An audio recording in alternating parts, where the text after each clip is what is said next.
Hello, and thanks for coming to the Northwest Pinball and Arcade Show. This is our 5th year. My name is Jerry Thompson. I'm one of the volunteer organizers here. And the whole group is volunteers, and everybody does this for free. We're a nonprofit organization, so any money you spend here and any games you see here are all because people love the arcade games and the pinball games and provided them for your enjoyment. And if you've come, anybody here from a long way, or are you all local? We had, who's the farthest away? Where are you from? Just yell it out. Really? Nice. L.A., okay. Anybody else?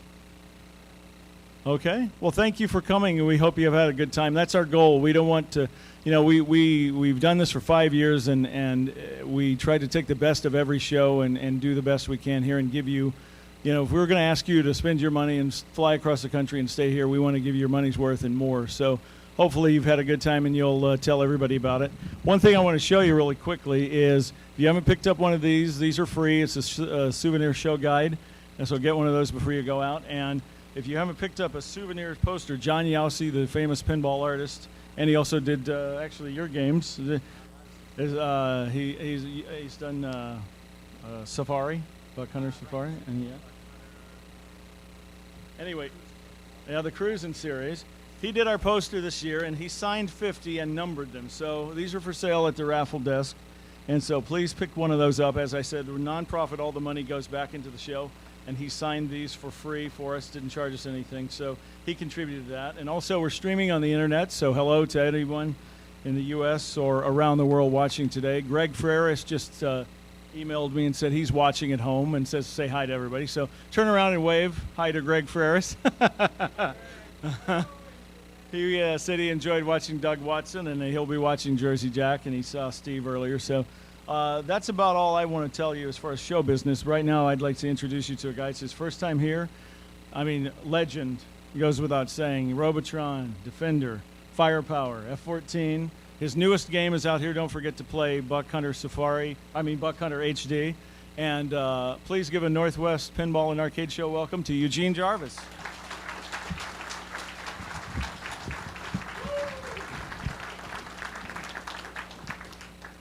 Thanks, Jerry. It's just a pleasure to be here. I can't believe, this place is so crowded. There's so many people playing pinball and video, and it's just insane. Everybody's wearing Converse and blue jeans, and it's cool, man. I even saw some surfer shirts. It's like it's the weather isn't surf, but the spirit is surf here. So really cool. I don't do a lot of these talks, so you're forewarned here.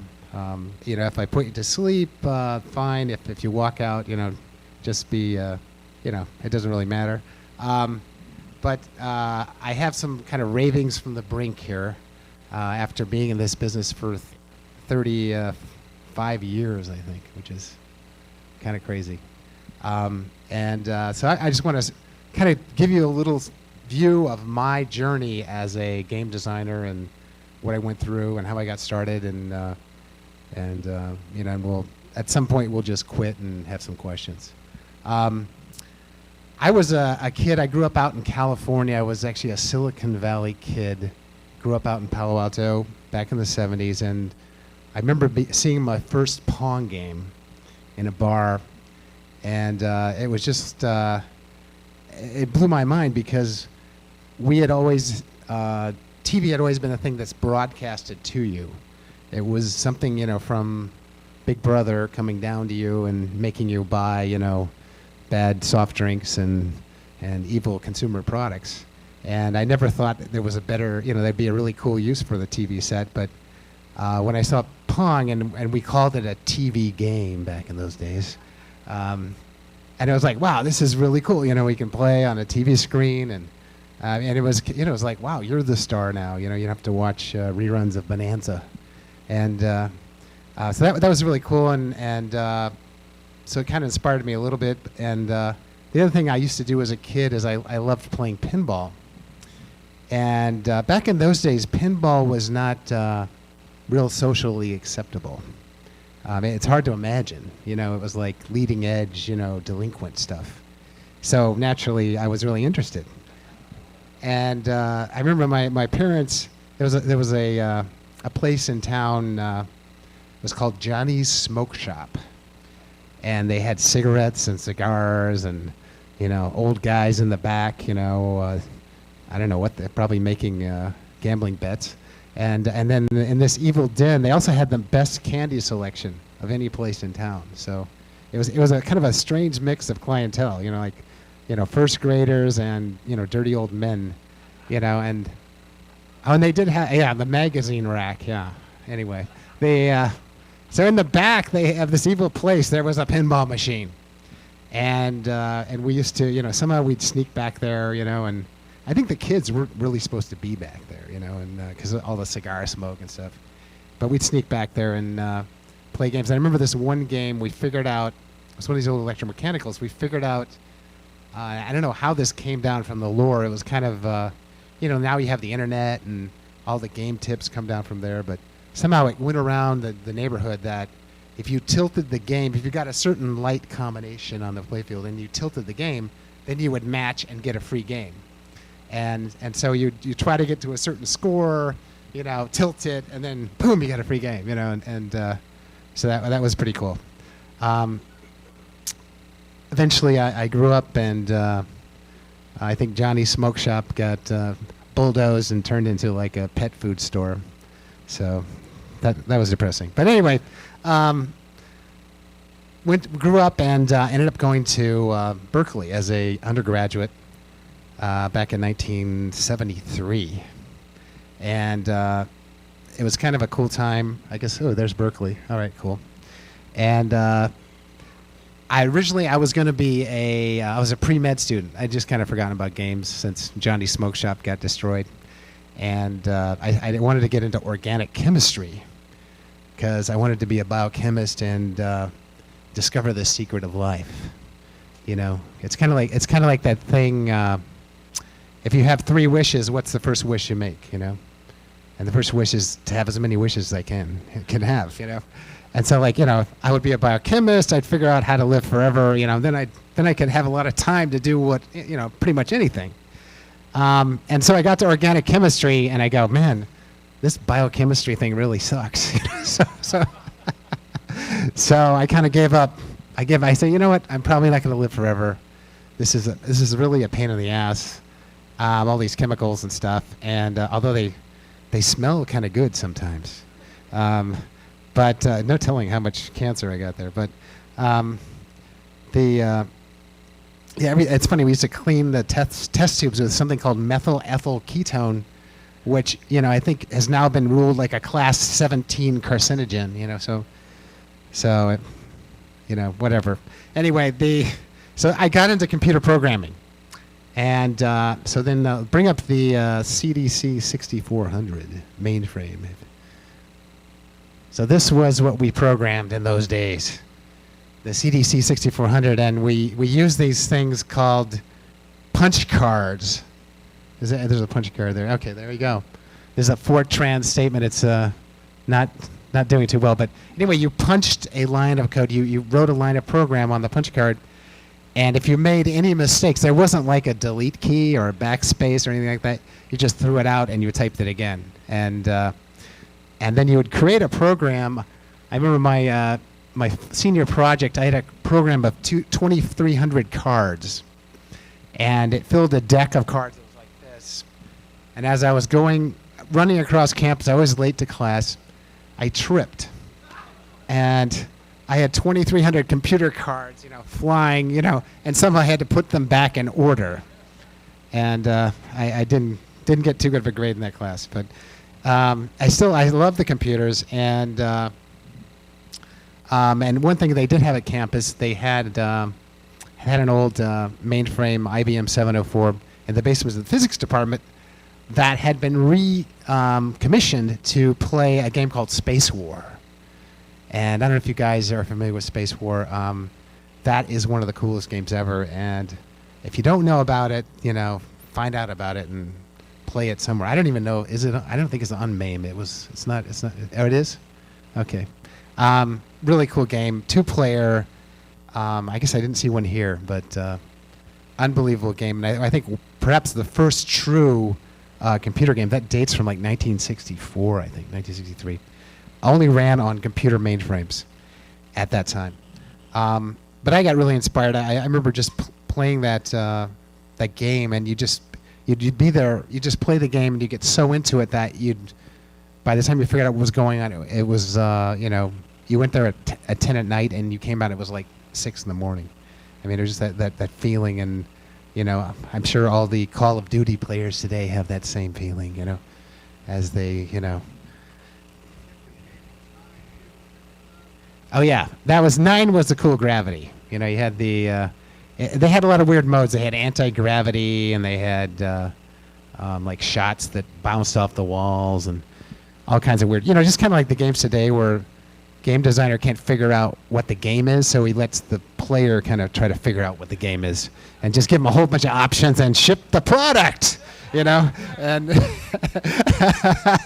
exactly. No, Minecraft is awesome. But so that was kind of had that thing going there. So anyway, that was kind of I got inspired a little bit, and I got into a microprocessor course at Berkeley, and I got to use the first microprocessor. Let's bring this one up here. It's the Intel 4004. There it is. It was it's a hell of one. There's another picture of it with a if you can. There it is. There's a quarter there. So. That shows you how big it was, but it was an amazing thing. It had all of 4 bits, and I think it executed an instruction in like a half of a second or something. But it was pretty cool. It was all there was, and if you worked like 6 months, you could make it like turn on an LED or something. But it was fun. So I got really excited about this microprocessor thing, and there was this thing going on at Stanford, and we were at Berkeley, Cal, and we kind of hated Stanford, but whatever. There was a cool club over at Stanford, the Stanford Linear Accelerator Center, where they smashed atoms, and in the evening, in the cafeteria, they had this club called the Homebrew Computer Club, and I think we got a slide for that. And this is actually from 1979. They're actually back in 1976. There was about 20 guys there, but this is after it got cool. But there was I remember going to a meeting, and there was a couple of kids there named Steve Jobs and Steve Wozniak, and I think we got a slide for those guys. Maybe there you go. And these guys were showing off their circuit board right now to the Apple I. And it was like, wow, this is pretty cool. This is like a computer I can take home and like program it to do, I don't know, nothing. I don't know. It was like there was no application. Nobody knew what to do with these things, and it was cool. You'd hang around the Homebrew Computer Club, and it was kind of like hot rods. How like the hot rod guys. Like, yeah, I got 4 carburetors and 489 cubic inches and fuel injected double overhead cam. 873 horsepower, and like, yeah, but what do you do with it all? Well, I drive 55, But, so guys at the Homebrew Computer Club, they had like, like I got dual floppy disk drives, with 256 kilobytes, and I'm running at, 1 megahertz, overclocked, and you go, well, what do you do with it all? Like, well, you don't understand, man. I got dual floppy disk drives, and I got 1 megahertz overclocked. It was like we were all waiting for the killer application. It was just we were all kind of like hardware freaks, and these guys kind of came out with a new piece of hardware, but nobody really knew what to do with it. And but only later did we find out the killer app was playing games. So let's see here. Okay. So I got out of school, graduated out of school, much to my chagrin, because I remember one summer I actually worked a job, and it really sucked. It was like going like 8 hours, like that's a bummer, man. It's like, like you have to show up and go to work, and you got a boss, and they like tell you to do stuff, and and you can't like tell them to go screw himself, because then you don't get a paycheck.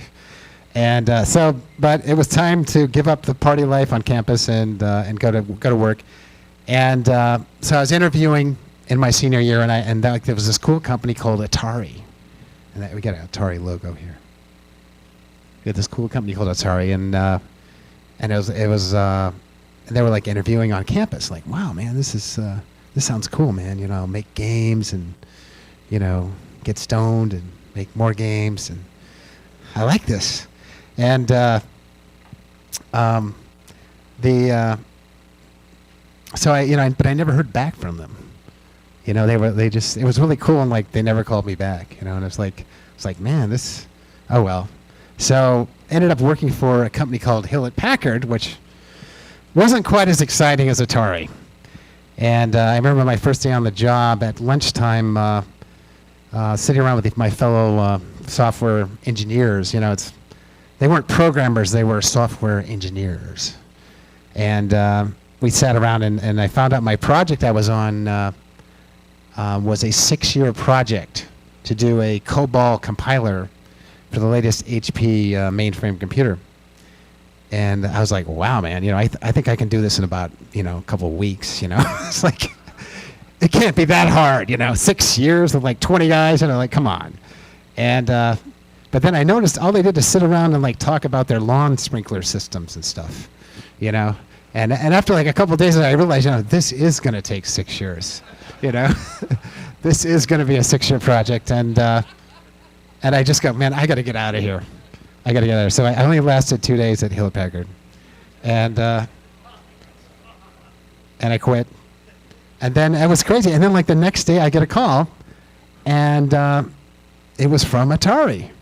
And I guess somehow and you know, I was such an idiot. I never like called them back and said what's going on or anything. I just figured, you know, they'd get back to me. No, I mean, it's crazy today because I get all these resumes, you know, I just like pitch, you know, and they probably had a file 13 like a garbage can too. But somehow my resume came up again, and they said, hey man, we need a guy to work in the pinball programming department. You know, what do you think? And like, hey man, okay, sounds better than Hewlett-Packard, you know.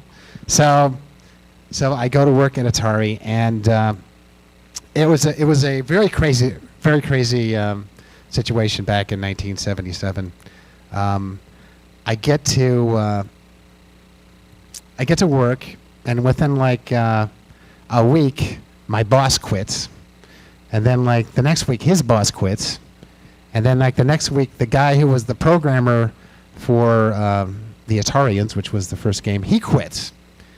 And so all of a sudden now I'm like the manager of the software department, you know, and I haven't even, you know, written a line of code hardly. I mean, it's hard to imagine those days. We actually did not type. We had typists. We had like cute girls that typed our code. And so we would fill out, you know, we'd write the code try to be legible with our handwriting, write it on pieces of paper, because men didn't type, you know, it was like, you know, wrong or something for a man to like use a keyboard. It was something wrong about it. So we would write the code on a piece of graph paper and then submit it to the key punch department, and then they would type it in. And I guess partly we didn't have terminals either, so I guess there was only really one terminal to put your code in, and so you had to keep that terminal going really, you know, busy. And the girl, she was really adept typist, so she could type, you know, 20 times better than us. So anyway, it was kind of cool because you just write down your code and then like give it to the girl, go play some pinball in the break room, you know, for a couple hours, and then come back and like, is my code ready? It's like, no, okay, I have to go play some breakout now. And so somehow we got work done. I don't know how it was, but we were working on this new pinball machine. And it was really actually an exciting time at pinball because we were going to solid state pinball.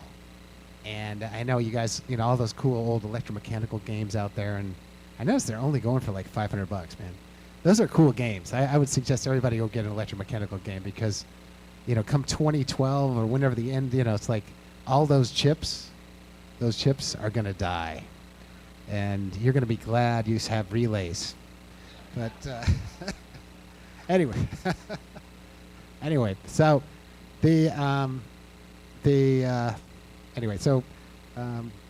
so solid state pinball. So if you ever looked inside one of those relay games, you know why they decided to do solid-state pinball.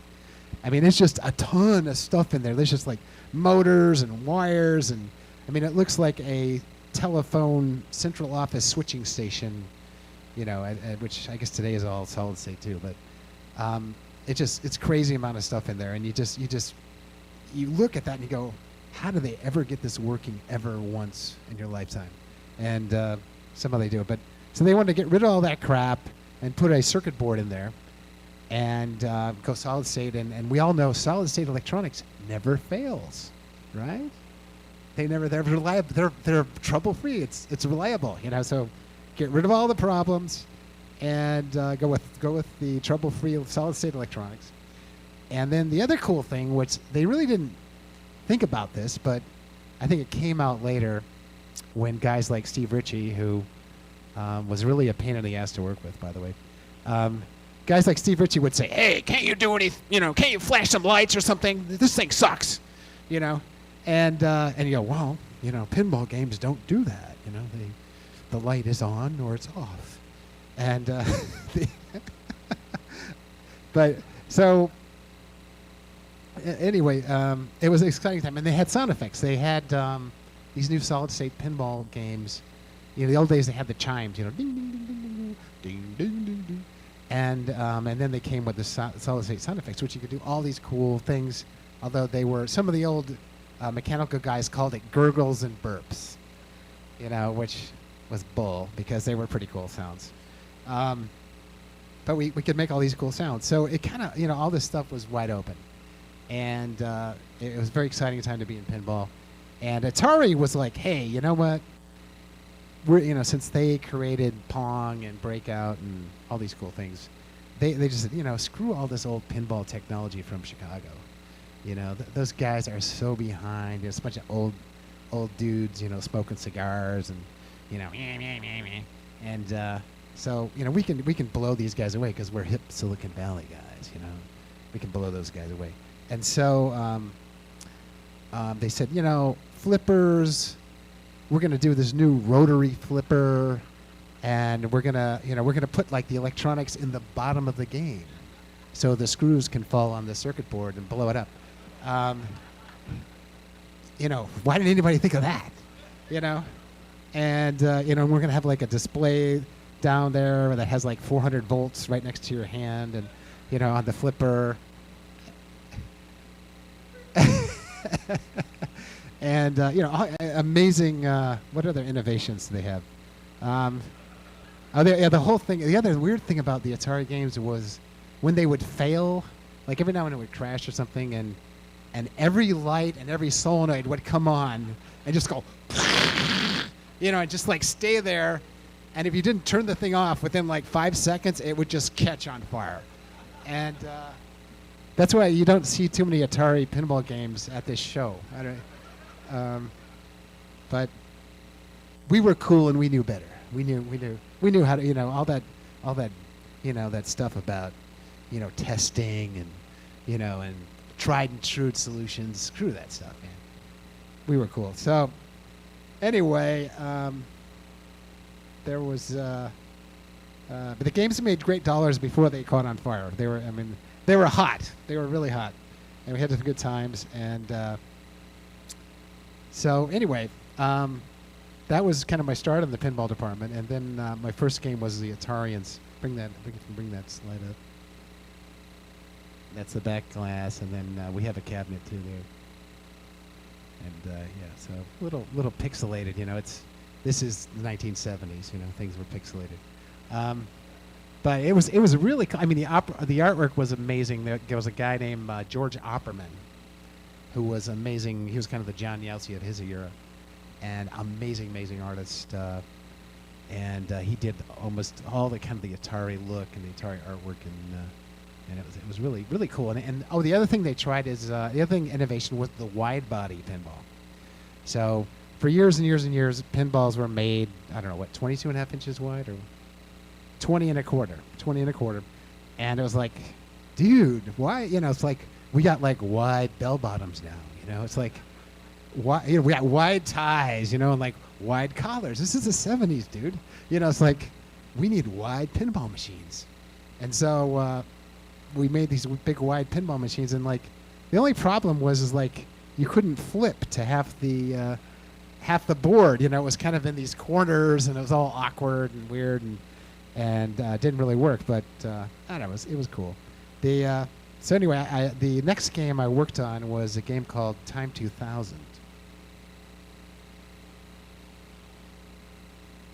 And that was cool. And bring the brochure. That brochure is cool.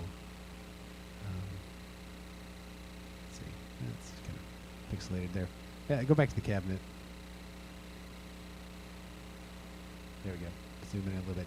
So it was kind of pretty cool. It had 2 play fields at the bottom. It's pretty crazy, you know, and like the right flipper flipped both right flippers, and the left flipper flipped each left. I mean, like the left and the left.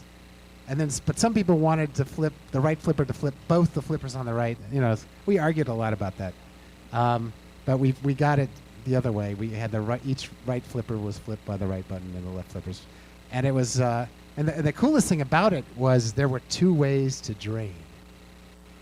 You know, it's like, this is something, you know, the thing is it had never been done before, you know, but I don't know, players probably weren't really requesting this feature, you know, but it was cool. It was cool.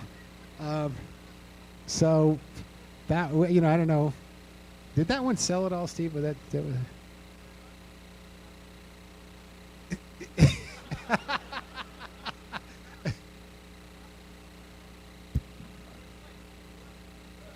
That's right.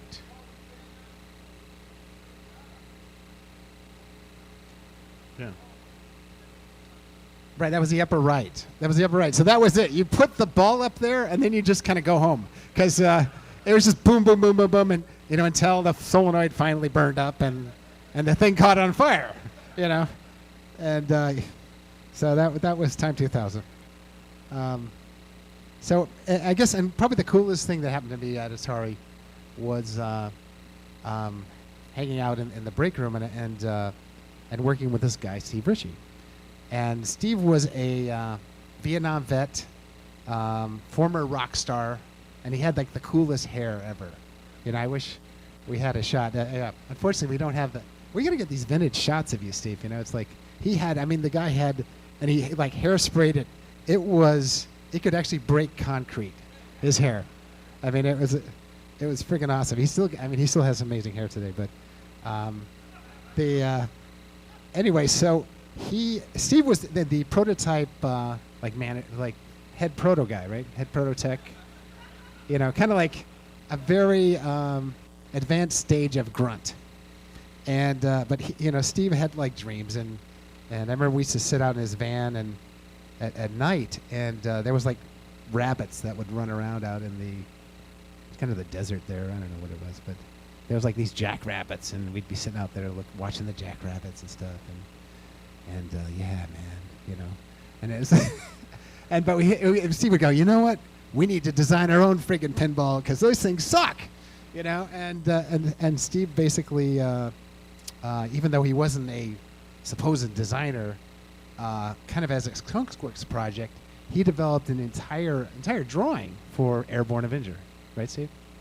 Yeah, just on the side. And so it's like, I think for young people today, I mean, it's like, just because it's not your job, just do it anyway. You know, it's like in companies, it's like, it's not just what your title is, it's just whatever you do. And if you want to be the manager, then just start doing the job of the manager, and pretty soon you will be the manager, you know, or you'll get fired. But, you know, and you'll get a manager job somewhere else, because then you can go, I was the manager at that store.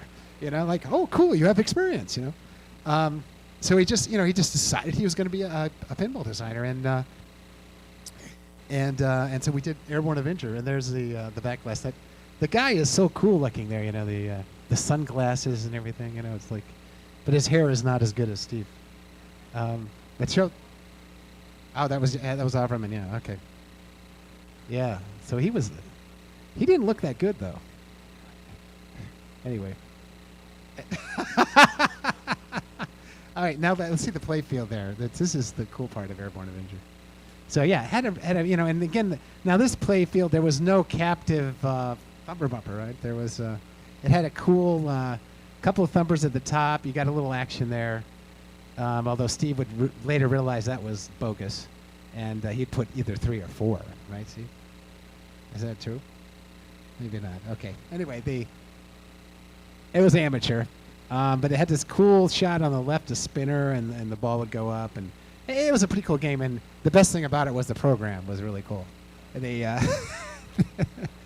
and it was fun because we played with sound effects. We did some of the first light effects with the sound when you got the extra ball. Really cool stuff. And I remember it was when we were working on this project. I remember one of the managers, was saying, "Hey, how's this Airborne Avenger project coming along?" Like, "Oh, it's pretty cool," And I said, "Yeah, we're going to do some really cool light effects and blink lights and stuff." And the guy goes, "Oh, the last programmer said blinking a light was impossible. How are you going to do that?" And it was crazy. It was like that was the weird thing in those days. It's like the programmers had so much power. It's like if they didn't want to do something, they just said that's impossible to blink a light. It's like oh we can't make the color red. Just not. It's sorry. And so it was cool. He had absolute power. But I blinked a light, and the guy could not believe this. It's like oh my God, this guy blinked a light. So from then on, he called me Dr. J. That was my the guy who blinked a light. And I was like, wow, that guy's really a genius. But so that was cool. But we had a lot of fun with that. That game, I guess, made some really good money, didn't it? See the Airborne Avenger. That was pretty cool. Well, no, we didn't make money, but Atari did. Well, maybe. Actually, maybe they didn't make money either because it all burned up. Anyway, it was fun. Anyway, so the next game Steve and I worked on was a project, Superman.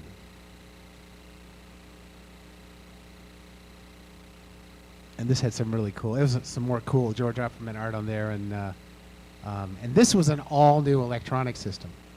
And they actually put the stuff in the back box, and they kind of, kind of copied all that old crappy Chicago stuff. And it actually worked. So, but cool play field. I mean, you notice it's got the 3 bumpers at the top now. This is a very mature Steve Ritchie design. It was really cool, fun game, and that was kind of the. And so Steve. I guess let me I guess the cool thing. Just want to talk a little bit about Steve Ritchie and the Steve Ritchie method of designing pinball games, and this was I think his genius, and in some ways Steve Ritchie I think is the Steve Jobs of pinball. He's not a programmer, but he's a guy with ideas, and he's a pain in the ass, he goes with you, and as a matter of fact, the coolest thing Steve ever did is when one of his games is on the line in the prototype phase. It's very stressful because you're going on the line and people are screwing it together wrong, and they're putting things on backwards and miswiring and everything, and so somebody has to come along and say, no, you have to do like this, you have to do like that. They have to be kind of the bad guy, and so Steve would show up with a badge that would say, "Hi, my name is Asshole." And but it would kind of break the ice, it'd kind of break the ice, and then it was okay. But Steve, like his method of designing a pinball game is you start with a theme. So everything starts with a theme, whether it's Airborne Avenger, Superman, or AC/DC, and then you kind of build everything up around that theme. So the artwork, the game features, the toys, all the everything about the game, even the ball movement. If it's a theme is really action-packed, then you have really rapid ball movement. If it's more fuddy-duddy thing, I guess he doesn't do fuddy-duddy games though, but it'd be less action. But Steve's always about action. So you start with a theme, and then everything is built up around the theme, and you just kind of live the game. You live it in your life. You sit behind the programmer, and I guess he used to smoke way too much, and be blow like stale cigarette smoke. Are you done yet? You have that feature? It's like, Steve, I told you it was impossible. And it's like, can't you break 3 lights at once? You know, it's like, but he would just be very, had great ideas, always pressing the state of the art, pressing what could be done, always in service of the theme. And I guess, and I'm proud, I was the first Steve Ritchie programmer, wasn't the last. And at certain points in his career, Steve, his attitude and so forth, he went through programmers kind of like a person would go through potato chips. We'll talk about that later on. But you know, it was just, that's the cool thing about working with Steve.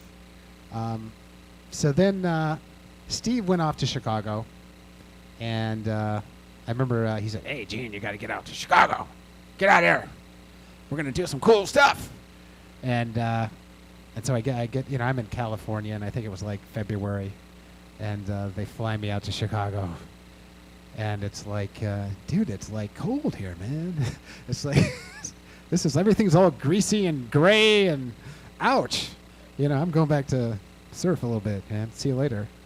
So I didn't go to Chicago, and Steve, actually to my regret, because Steve hooked up with a kid named Randy Pfeiffer, and who was a great programmer, and he did a game called Flash, and let's get that one up here. And here's the back glass, and that, I guess that's also a self-portrait of the artist too, and his wife, and that's again, the guy was not that buff, you know, he just wasn't that buff. I mean, he was kind of, but anyway, that was Constantino Mitchell, who also did you know, a lot of cool stuff. He actually got better, you know, later in his career. You know, I think that one's a little rough, but it was fun. So Flash kind of just blew the lid off of the industry at that time. You know, a certain innovation. You know, it was back to the narrow body, and yeah, if you can see the playfield, Steve used the I guess the cross playfield entry shot, which allowed, instead of having the upper arch, which a lot of the old time games had, you go across the playfield. This opened up all kinds of real estate at the top of the game. You could make the game a lot deeper. It just opened everything up. And I guess they first used this, 4 million BC? Was that the first Bally used that? And you appropriated that? Yeah, it was awesome. So, but it was a great innovation, and then the program, he also introduced flash lamps, which are like these blinding lamps, which were just crazy, and just amazing sound effect package and light show, and really kind of pushing the programming and the design to the next level. And actually one big innovation was the background sound, which really kind of just raised the tension level, you know. And I guess, was that what? Really, we did? Oh, really? Okay, all right. I forgot about that. We did, and they said screw it, and then somebody else got credit for it. So I invented that. Is that what you're saying, Steve? Anyway, so the background sound, which was really cool, and I guess, you know, pinball games now have music and stuff, but at that time there really was no background sound, and that was kind of a real innovation.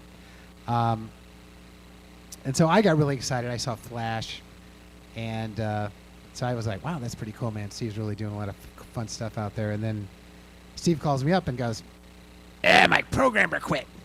You know, Randy, that guy quit, you know. And I guess it was a strange story. I guess I was just hearing this story from Steve the other day. Randy Pfeiffer, I guess his last, his exit interview, he called everyone into the conference room, did you say?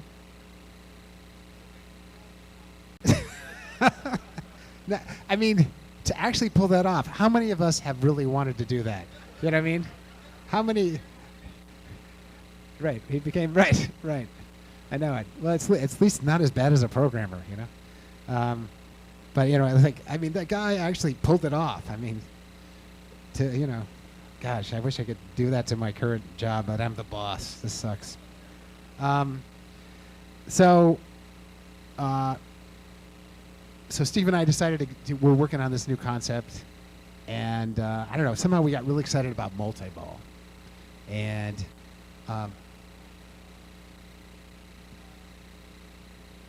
Fireball, exactly. I had an original Bally Fireball.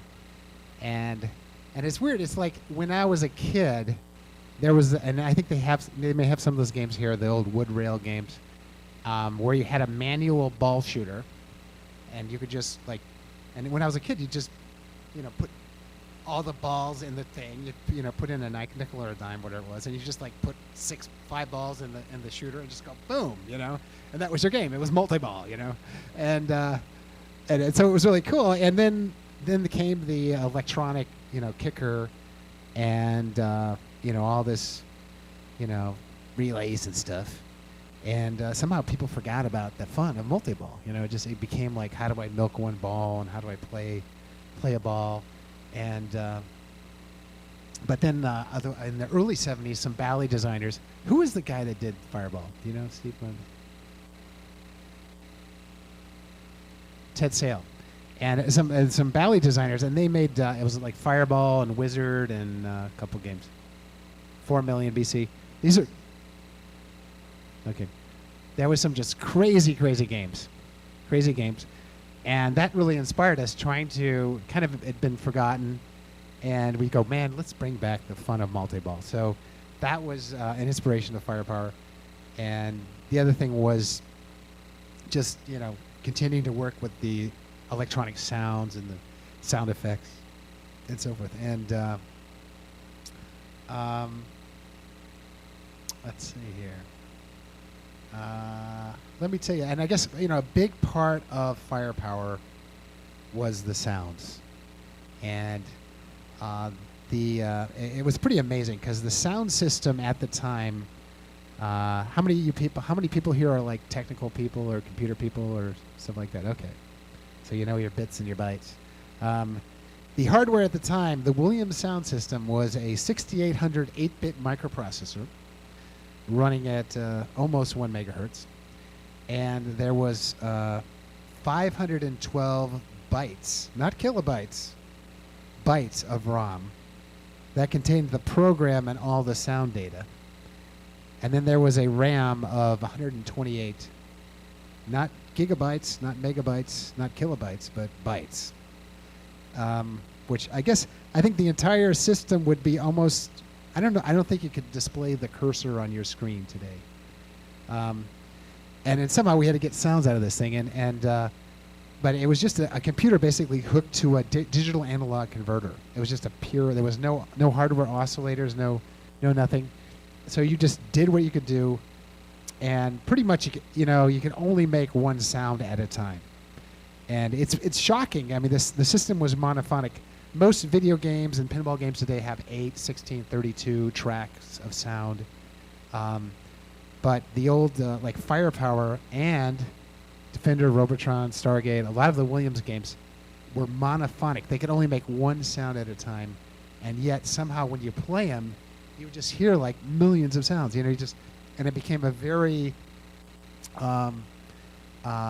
simple but powerful concept of you'd have a priority table of the sounds, and only the highest priority sound would play, and then when that was done, then you'd have lower priority sounds would play, and then if something was super high priority, it could interrupt the other sounds. And so there was all kinds of software to do that in at least as much as you could fit in 512 bytes, and it was really a cool system. And so the challenge was, how do you get like 10 minutes of sound out of 512 bytes?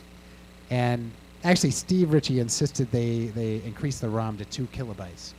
So thank you, Steve. You really so I think that really what made it possible. But so it was a real-time synthesis program. And Dave Steele's back here too. He knows a lot about sound. The guy right there. So if you don't understand anything, ask Dave later on. But it was a real-time synthesis program, and one of the there was white noise generators, there was sine wave generators, ramps, and oscillators and low frequency oscillators, and all emulated in software. And there was one of the coolest. A lot of the weird firepower sounds were pulse width modulation. Some really cool things. The program actually was about 40 bytes, and it had an 8-byte data table. So you had 8 parameters that would define some different oscillators and ramps and stuff. And I mean, it was like magic. And actually, some of the best sounds were created. You just go to somebody and say, "Give me 8 numbers." Somebody who knew nothing about audio. That was best of all, because if you knew something about audio, you would be thinking about it, and you'd get the 8 numbers, and it would sound like a mosquito or something like, it's just like it'd be ridiculous. But if somebody knew nothing about audio, they just give you 8 numbers, and like one time it was like 0000000, and we typed that in. It was like, oh my God, that was like the best sound ever. I mean, it was just like, wow. It's like, what is it doing? I have no idea. But it sounds cool, and you just write down the numbers and and try, and like if you could get 2 or 3 cool sounds a day, I mean that was cool, and amazing sounds. And echoes was another big thing. It's like you could never have enough echoes. Just like boom boom boom boom boom boom boom boom boom. Just everything, because you got to cover a lot of dead air. I mean, a pinball machine, sometimes stuff isn't really. There's nothing going on. It's like the ball is hung up somewhere or something. And, if you get a lot of echoes and stuff going on, it sounds like excitement is happening. If you're like misflipping and hitting the post or something, it makes it, wow, I'm having a lot of fun hitting the post. This is really cool. So that was, I guess that was Firepower. So it was a crazy game. I think there's a couple out here. Is there some Fire? Maybe not. I know people have play fields. Yeah.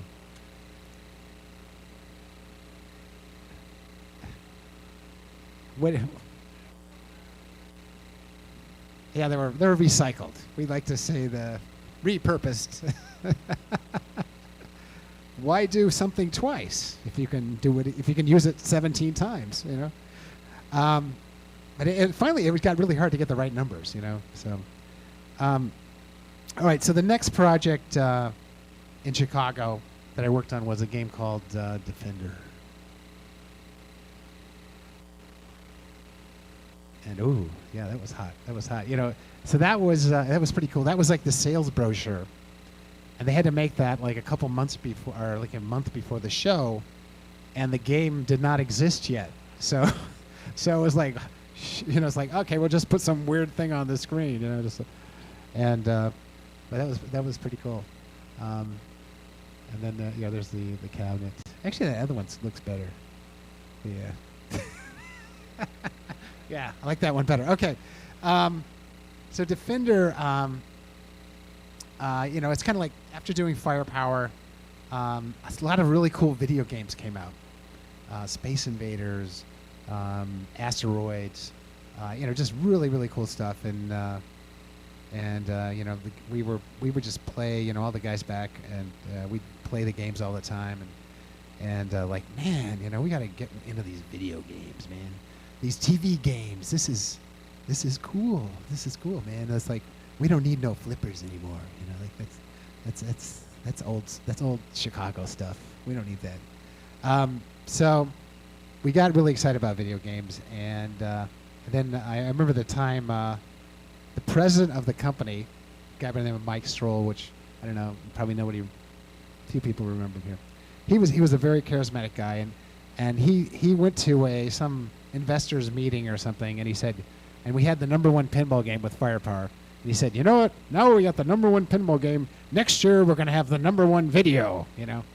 It's like, crap, like we don't know how to make a video game. So somehow we had to get a video game going, and we started, the company had never done a video game, and none of us had ever any experience whatsoever. Even though I worked at Atari, I guess because I worked at Atari, they said, okay, you're in charge of video games, because you played Pong. And so we got the team together, and we had, me, who had never programmed a video game. We have a guy by the name of Chuck Blake, who had never made a video game hardware system, and a few other guys. And we needed to hire a new programmer. like an assistant programmer, and so we're interviewing people, and this kid named Sam Dicker came in, and it's like, well, dude, can you like program? And he was like 19, never been to college. I don't know if he finished high school, and you're like, yeah, I program. Okay, you're hired. So I mean, it was weird because like hardly anybody programmed at that time. So it was just like if some dude, he might have just been lying, but it was just like, okay, he can program, hire him, and actually the kid, he did some amazing stuff. He did all the really, really cool explosion effects in Defender, as you blow enemies up and stuff. He did those effects, and pretty amazing. Now we've realized they're called particle effects, but we just called it blowing stuff up at that time. And also, he created a pink noise program. Dave would know what pink noise is. It's kind of like white noise is kind of, and pink noise is. So that's kind of the difference. So it's very mellow, and it uses a triangle wave or really a sine wave, I guess, if you have more than 8 bits, which we didn't.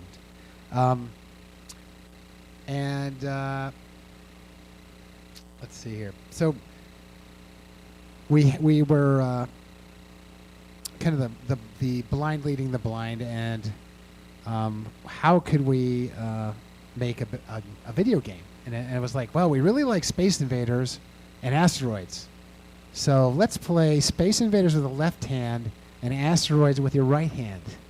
And we'll put it together. It was kind of a mashup, and we'll make a video game. So that's kind of, I don't know, I guess we don't really, you can kind of see that the control panel has a Space Invaders joystick, and then Asteroids thrust fire on the right hand. And so, that was, we struggled, made a lot of bad games.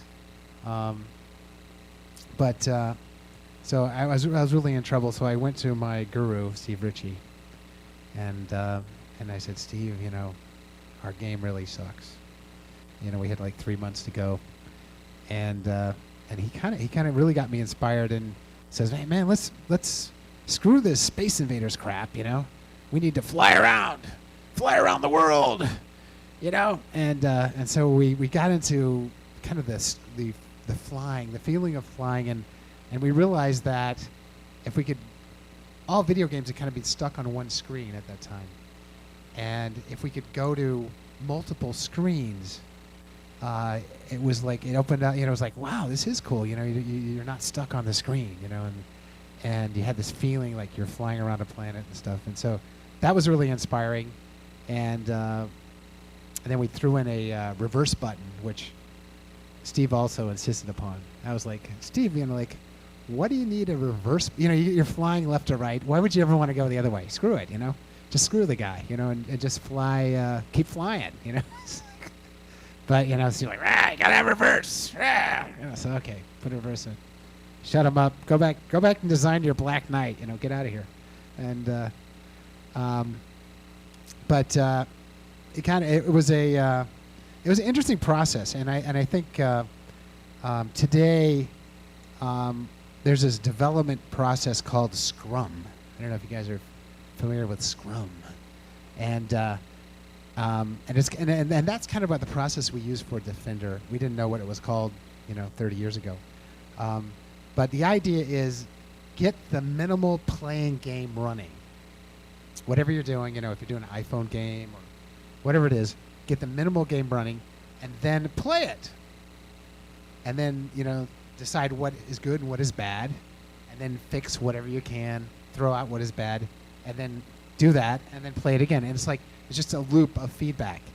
And so often, game designers will create, there's kind of the opposite school of design is the script-based design, where everything is written down, by some egomaniac, designer, team leader, we all know those types. And it's like, we are the source of all wisdom. This is the way it will be. All the peons must execute the master plan. And, and then always at the bottom of the document goes, and it'll play fast and it'll be very fun, And it's like, why? Because I said so. And but the problem with kind of like the massively scripted game is that you spend 2 years doing this scripted game. You've never played it because it's not done. And then you finally play it 2 years later, like, this game sucks. But then like, okay, we're shipping next week, So so you ship it. But the incremental style, or the kind of the Scrum style, is cool because you can keep playing the game, and you get feedback, and you refine it through actually playing it, and you learn things, because so often in your mind will do tricks on you. You think you're the smartest person in the world, and you can preordain everything, but a lot of times you're wrong, and what is really, you think is really cool turns out to be not so fun. And so I think it's important to play test games, because games are to be played by players. So that is, get stuff on the screen and play it. And I think that's the key. And so in the process of designing Defender, we did like 3 or 4 bad games, and kept fixing those games, and at the end result, it was a pretty cool game. And so that was what's our time here? Are we?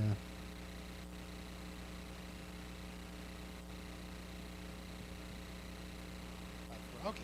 All right. So that was Defender. Let's see here. You know what? Maybe we'll just throw it open to questions here. I could be up here for another couple days. So let's throw it open to questions. Yes. Okay. Okay. All right. Well, that was next. All right. All right. Okay. So. Yeah, we have to be, those internet guys. Even though I say screw them, they didn't pay their $20. We got to be nice to them, because this is a non-profit thing, and we're very cool. Yeah. Yeah.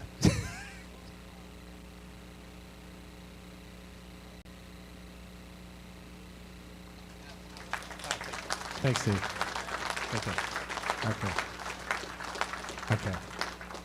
Okay. Well, we'll have to do the Robotron story. So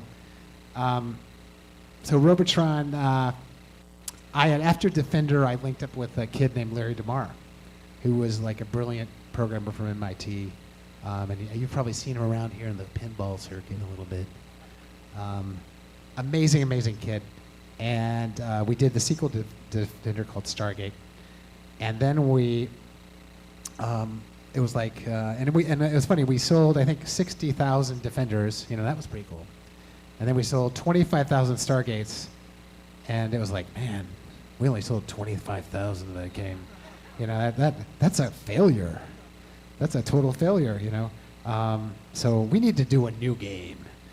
We had a complete new game. So what we decided to do is Larry and I kind of split up, and I wanted to do kind of a robot game. I was really into the game Berserk. Anybody play Berserk? That is a really, really cool game, and we should, let's give a hand to Al McNeil, who designed Berserk. Really cool game, and it always inspired me. And so I said, man, I got to do like a cooler version of Berserk. And Larry was doing a cooler version of Asteroids that was called Conquest. And it was going to be like, you conquer different planets and you keep going, and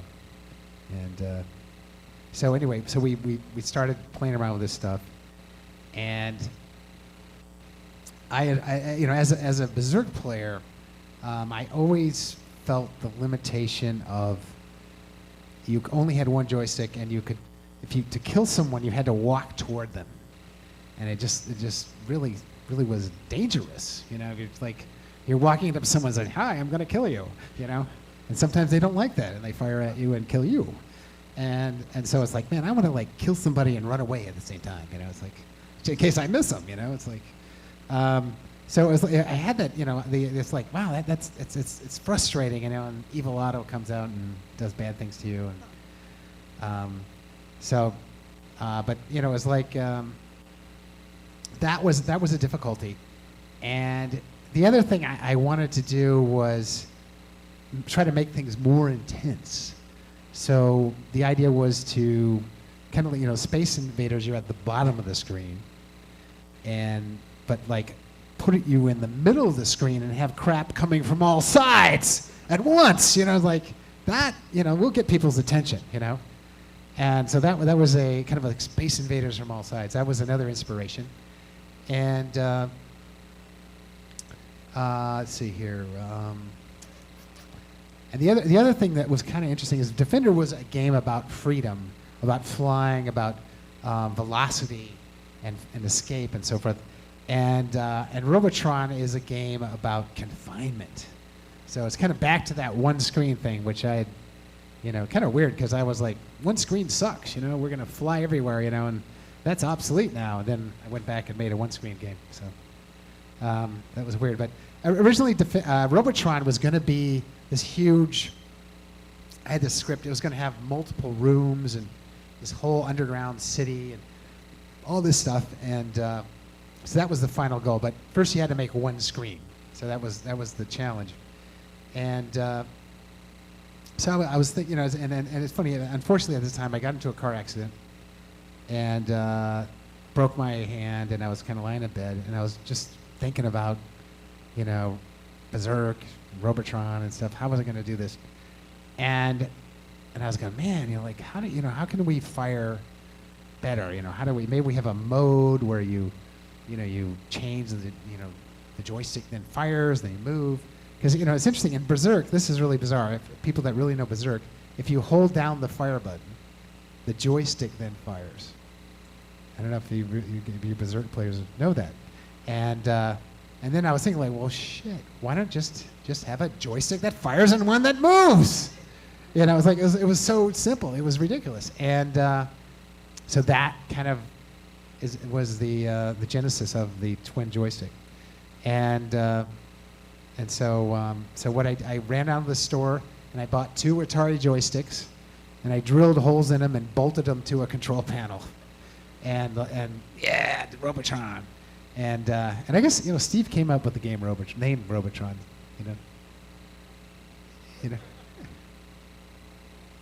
We're gonna call it Robot Wars. It was gonna be Robot Wars, and I still think that was a cooler name, Robot Wars. Oh, 2084. Okay, right. Okay. Thank you, Steve. I'll buy dinner for you. Anyway, so Robotron. Okay, so bolted the joysticks to the cabinet, and it was weird. Actually, I'd been working on it earlier, and this is hard to imagine, but originally Robotron was going to be not about firing. It's hard to imagine. The very first version of it was, you were just and also kind of inspired by Berserk. Berserk, if you move around, you can have the robots kill each other sometimes, if you know that. And there was this old game called Chase on the PET computer. Does anybody ever have a PET computer in this room? Look at that. There you go. My God, I can't believe this. Anyways, it's a game called Chase that you actually ran away from things, and you try to get them to run into a mine before they would kill you. So it was going to be a passive game. It was going to be, because killing is kind of bad, I was way ahead of my time. And see, killing is bad, and you're just going to run away and things will kill themselves. And, but I started that, and I played that for about 5 minutes, and I go, I want to kill things, this isn't fun, so I had to think about firing again, but I tried. Okay, so again, Robotron kind of had this. Once I got the 2 joysticks going, so we're back. I bolted on my Atari joysticks onto the cabinet, got the put up Robotron, and at this time I had the electrodes, and I had the little grunts, and I had 5 or 6 grunts, and I shot them in a quarter of a second, and I go, okay, well that was a quick game, and so the cool thing is I had this program that I could just type in the number of grunts, and so then I typed in 20 grunts, and then I play the game hey, that was more fun, and then I said, let's type in 99 grunts, and oh my God, that's intense. Ugh. Died in 3 seconds, but so that was kind of it was wow, the game was fun. So the game actually got fun in like 3 days. So that is, it's so rare when you're developing games, because so often it's a long and arduous road, such as like when I was doing Defender, to ever get anything that's fun. And if you can have a game that becomes fun in like 3 days, it's just magic. And so from then on, it was like, wow, I had a core of a game that was fun. And then it was just about adding more characters, adding more mix, trying to give the game some depth. Because, a robot that just completely seeks you all the time, you only get so much mileage out of that. And so then it was a kind of a challenge. And so trying to create imagining new characters and kind of like, Defender, where you bring in more characters. It's kind of a cool way of adding depth to the game. It's kind of like adding, you make soup, you put in chicken. It's like, okay, chicken. How about tomatoes? Okay, tomatoes. Tomatoes and chicken. Oh, this is better. How about pepper? Yeah. How about salt? You're like seasoning a dish. And so the grunt, the electrodes, and then it was like, you know what? It would be cool if there's something you can't kill. I don't know why I thought about that, because it really isn't that cool. But the Hulk was created. It was like this big thing, and like the Hulk has like this. His head is like this big.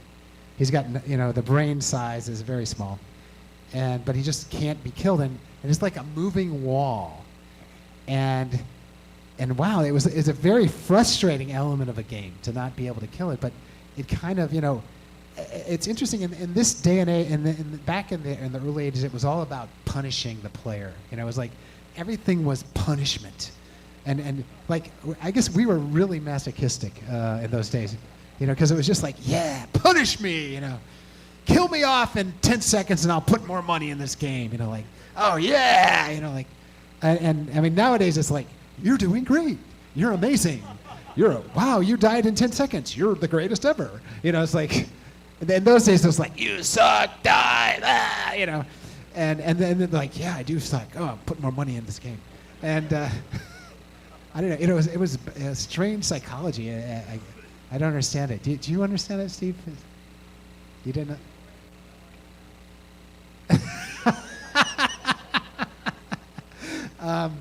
So it was like, how do we punish the players more? And so the Hulk was like a very frustrating thing. And the other cool thing about the Hulk was it was kind of a movable wall. And so all of a sudden it was like, in Berserk, they had to do a lot of trouble of like designing mazes and stuff, and like Pac-Man, they have to design all these mazes and do all this artwork and stuff. And it was like, that's a bummer, man. So it's like, now I can just randomly create Hulks and like, it's a new maze, and so all of a sudden, this huge maze design project I was doing is just like, we don't need that, So using like random numbers just to create these crazy random worlds, it became very easy to create massive numbers of waves. So the next enemy was like, you know what? I need a badass. You need a badass. Everybody needs someone to hate, whether it's Romney or Obama or whoever. There's got to be the bad guy. The bad guy who's a socialist, or a, some sort of crazy libertarian, something. Anyway, you need the bad guy, and so the enforcer, which is I guess he's not there. Those are grunts and brains, but that's okay. Anyway, the enforcer. I don't think we. Okay, there you go. Any. I don't even know if there's any enforcers there, but he's a little triangular-shaped guy. Looks kind of geeky. And he floats around. And does anybody know why the enforcer floats around? Does anybody know that? Oh, you're playing too long? Yeah. But, I mean, why do they float? Why do they float and they don't animate? Because it's less work to make a floating enemy. It's... all of a sudden it's like, wow, this is really cool. It's a new variety, and I don't have to animate it. So that's just, although the grunt has all of, I think, 4 animations or something. But that was, actually, it's funny, at the time, it's crazy, to design the characters, we would use colored pencils on graph paper and just draw them out, have little squares, like here's an orange square and a green square and a blue square. And that's how we created the artwork. And then we had memorized the code. So we would actually type it in, like orange is 7, red is 3, black is 0. And then we'd type in a series of numbers. So it was really cool that this guy didn't animate, so there was much less numbers to type. That was very important. But it was like, how do we make this guy nasty? He looks kind of stupid, he doesn't really look nasty. So the idea was to give him a really evil weapon. And the weapon is like the spark ball, which is also not on here. But it's a little spark ball that glows. And that's the other thing at Robotron, everything must glow. This is like World of Warcraft found this out in 2000 and whatever. And we were doing this in 1982, man. Everything must glow. And so we had all these cool glowing routines. And so these glowing spark balls, and they would, the coolest thing about them is like if you just shoot a ball straight at a player, it's easy to avoid because they just kind of sidestep it or something. But what the spark ball has is it has a random acceleration.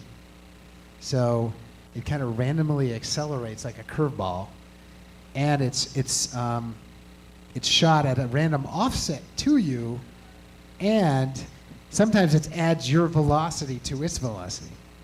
So it kind of goes where you're gonna go, which really is not cool. And then when it gets to the edge of the screen, rather than killing it off, which would actually have been easier, what I did is I just killed one velocity component and it slides down the edge of the screen, so then it kills you that way. So it was evil guys, and I guess they're the other thing about them. I guess the other philosophy in Robotron was everything starts. The player sees everything on the wave initially. There's no new stuff that is brought in. So you see everything you must kill, and then you must kill it. So there's no like tricks, but it's like like you still need to screw the guy a little bit. So what I did was we create spawning enemies, which are like the spheroids and the quarks, and you see them, but then they might create up to 6 bad guys, and then even worse is if you die, they're out there again, they'll create 6 more bad guys. So you can get kind of this loop. You ever get in those loops if you're playing Robotron? Like you keep dying and more stuff. I'm like, damn, I thought I killed those guys. It's like, no, they're back again. So it's kind of fair, but it's not fair. But I get question here. I was just wondering where in the design of this game, where did the goal of where did the family members come in and the goal of saving them? Because I know that it was an iterative, kind of make it up as you went along. Yeah. Like when did that pop up? So yeah, that's a very good question because that's a key part of the dynamic, and really they're kind of kind of inspired by the Defender people, that kind of thing.